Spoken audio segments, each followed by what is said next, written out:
In this video, I'm going to be going through the settings on the ExploreOne HD action camera, so let's get started. I'm going to be showing you how to use the settings on the ExploreOne HD action camera. You will be able to use them on the newer ExploreOne 4K action camera as well. Press the power button on the back to get to the settings screen, and then use the side buttons to go up and down to each setting. Choose your video resolution, noting that a higher resolution of 1080p HD will give you recording time of 45 minutes. If you choose a lower resolution, you'll get a bit more recording time. Next is exposure, and that is when there is too much light or not enough light around your camera when you need to take your video or photo, so you'll need to adjust it here. Switch on the motion detect feature, and this will act like a CCTV security camera for you. You'll see on the screen that it's giving you the icon telling you that it's on, and what this does is it will record when it detects motion. So I did set it up in my window just to show you guys, and you can see that it's not recording right now, and then it detects a little bit of a movement or a shadow movement that it starts to record for a few seconds, and then it stops, and then again, once it detects either a shadow of a bird or perhaps a cloud moving over, it'll start to record again.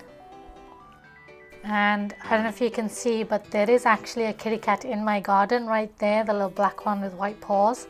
But the action camera didn't start recording, so it didn't detect it or it didn't pick it up.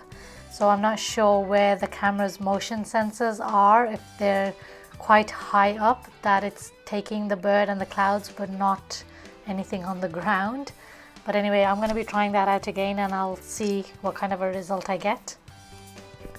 Cyclic record is video looping. You can have your video set on for a 1 minute loop or 2 minute loop or a 3 minute loop, and what it will do is it will record each video clip for that amount of time. So if I have it set on for 3 minutes, it will record a clip for 3 minutes, and then it'll stop recording and start recording again for another 3 minutes, stop recording and start recording again for another 3 minutes. And you'll have a looping sign showing on the display screen. So this is more like making sure that your SSD card doesn't run out of storage space. Video lapse is the same as time-lapse recordings. You can just record your videos in a fast motion, and you can set it to 1 second or 2 second or 5 second speed. And when you choose this setting, then the icon will show up on the screen to let you know that it's on. WDR stands for wide dynamic range, and you'll switch this on if you need to balance the lighting. So for example, if it's really bright and sunny outside but it's a little bit dark on the inside that you can't get a clear image, just switch this on and that should balance the lighting. Burst is taking multiple photos in one burst. Record audio, if you want to have sound on your videos, then you'll switch it on. If you don't want any audio or sound, then switch it off, and on the screen you'll see the microphone will have a red line through it. That's telling you that there's no audio on.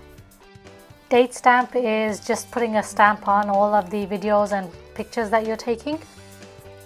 Image size, you can just choose which size image you want to take. And if you guys are new to my channel, do consider subscribing. I bring out videos every week. Quality is the type of picture that you're taking, so a lower quality will give you a little bit more of a grainy picture compared to a best quality picture, which will give you nice sharp image. Capture mode is just putting on a timer before taking your picture. Sharpness, you can select how sharp you want your pictures to be taken. ISO is another lighting setting. It's used to brighten or darken photos. Anti-shaking is good to switch on if you know there's going to be a lot of movement with the camera. So for example, if you're riding your bike, this will reduce the amount of blurring in the video. White balance is adjusting the color of the light. So depending on where you're shooting your video or your picture, you may need to adjust it towards the cooler side or the warmer side. Or you can just leave it on auto like I do. Frequency has to do with the grid frequency where you live. So if you're seeing a lot of flickering in your videos, you may need to change the frequency from 50 Hz to 60 Hz or vice versa, and it will reduce the amount of flickering in the videos. OSD mode means on-screen display, which will just show all these little icons on the screen so you know what setting you have on. Set the screensaver for 1 minute, 3 minutes or 5 minutes. This will turn off the screen and preserve some of the battery life. Switch on rotate if you want to record in vertical rather than horizontal. Auto power off after 1 minute, 3 minutes or 5 minutes. And remember, if you have it on car mode or on motion detect mode, your camera will not switch off even if you have the auto shut off feature set on. You can change your language setting. It comes in 12 different languages.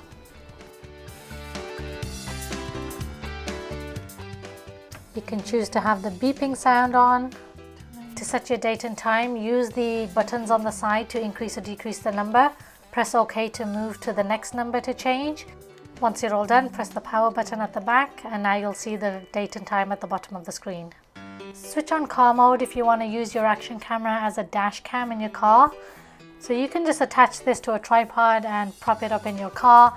So when you switch it onto car mode and you also have your auto shut off feature switched on, the camera will not switch off. So you can still leave the auto shut off feature if you want to, but when you switch it onto car mode, the camera knows that it's in car mode, so it won't switch off in the middle. But the screensaver may come on if you have it set on, but again, it won't switch the camera off. If you have the car mode off and you also have your auto shut off feature switched on, then the camera will switch off. Wi-Fi SSID is the Wi-Fi network name used with the action camera and the app, and also the password as well. These should both match the same as what is shown on the action camera. I wouldn't recommend changing these, otherwise the app may not work. To delete videos or photos, it will delete current, meaning the current file that you just viewed on the camera. So you'll need to play that file first and then go to delete current if you want to delete that file. If you want to delete all, then it'll delete all. Format is formatting the SD card. So if you want to have a nice clean SD card to start with again, then you can do this, but it will wipe away all your files that you have on there, so make sure you save them first or download them first. And then default setup is restoring the camera's settings back to its original factory settings. And then version will tell you which version of the camera you have. So mine is 2019 June 11 and version 1.0. So why don't you guys let me know which version you have, if it's different, and maybe if you have something different on your camera, let me know in the comments below. If you also have any other questions which I didn't cover in here, please let me know and I'll try my best to answer them. In the meantime, thank you so much for watching. I hope to catch you in my next video.